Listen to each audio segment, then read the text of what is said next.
तुझे बात में मां पंहिंजो फेज़ ॾियई बिस्मिल्लाह साईं हिकिड़ो भेरो ॿियो भेरो टियों भेरो चोथों भेरो पंजो भेरो छहों भेरो मां चयो साईं सतों भेरो बि पाण फरमायो न न मां महबूब जे बराबर न आहे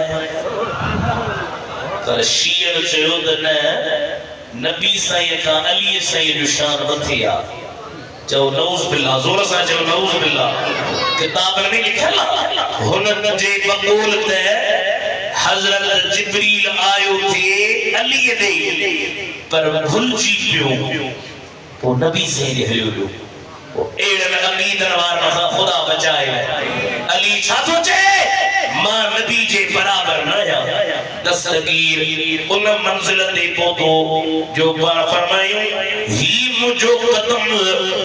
अल्लाह जे हर वली जे कंध ते आ ओ भरजा वली है ओ लहजा वली है उत्तर जा वली है दक्षिण जा वली है सफर पंजर कंधन के झुकायो हिकड़े पीर के लगी चढ़ी जे मोदे कोने से साईं के बुधायो साईं कोथो मनी पर फरमायो भला जे मुंहिंजो न इस स्वर जो थस लफ्ज़ निकरी विया पीर साहब जा मुरीद हा घणा ऐं माण्हू पोयां चे बाबा मूंखे का परवाह कोन्हे मां हलूदा दौरे ते फलस्तीन वॾा वॾा मुरीद गॾा रस्ते में ईंदे ईंदे पीर साहब हिकिड़ी माड़ीअ ते मथे हिकिड़ी गैर मुस्लिम औरत चढ़ियो बीठी आहे पीर जी नज़र पई पीर साहब जा पेर कटी विया अखियों हे धार जैसा फसी प्रिय के वाह बेटा इसे फरमाया तो अखियों हे धार जैसा फसी प्रिय के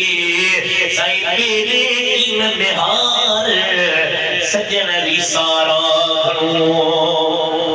अख अड़े ते मदीने जे साईं आमीन चओ ये साईं राज प्रदेश जे शार जोर मदीने वेठो आ या मां बता छो त मदीने वञी त पोइ चइजा अखड़न खे कया शामा जो कलूर करे आयो साईं राज प्रदेश आशा और छो वियो आ चलो महबूब ॾिसी दिल खे मजबूर करे आयो है अल्लाह मदीनो नसीब करे उते वनी साईं जे साम्हूं बाहूं ॿधी चइजा साईं महबूब ॾिसी दिल खे मजबूर करे आयो साईं छा थियो आहे जेथो वयूं बात मिसले बनी काथे मारो गयो ओ बस बदले जाते फकीर बनी काथे और गयो ये मौत मरण मौला मंजूर करे आयो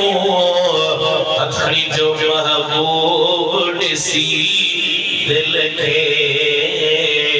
मजबूर करे आयूं पीसा होती वीर मुरीद जो पीर साईं जा पंहिंजा ई कम लही विया हाणे छा थिए सब मुरीद छॾे भॼी विया हिकिड़े मुरीद चयो अदा हाणे पोइ असांजो मुर्शिद छॾियां सोथो वेठो आहे गॾु वेही रहियो माई मथे चढ़े पीर साहब खे ॾिसे पीर साहब माई कई ॾींहं जो मामलो हलियो आख़िर छोकिरी बीमार थी पई वॾा इलाज हकीम हकीम चयोसीं तव्हांजे छोकिरीअ खे अंदर जी बीमारी आहे ईअं चाक कान थींदव मास खे पीर चयो पुछीसि चए थी अम्मा इहो जेको पीर साहब खीमा हयो वेठो आहे मां इन सां शादी करण थी चाहियां अम्मा इहो त गैर मुस्लिम कोन्हे मुसलमान आहे असी गैर मुस्लिम है जोड़ किथां ठहंदो जे मां जी शादी न थी त मां मरी वेंदसि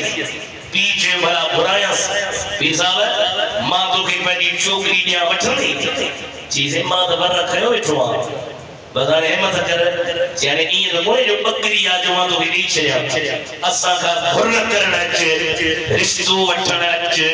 पर असांजे ख़ानदान में रिवाज आहे गिचीअ ते सुअर खणी अचणो पवंदी चए थो मां गिचीअ ते सुअर खणी अचण जे लाइ तयारु आहियां गिचीअ ते सुअर खणी आयो चए थो रिश्तो ॾेई थो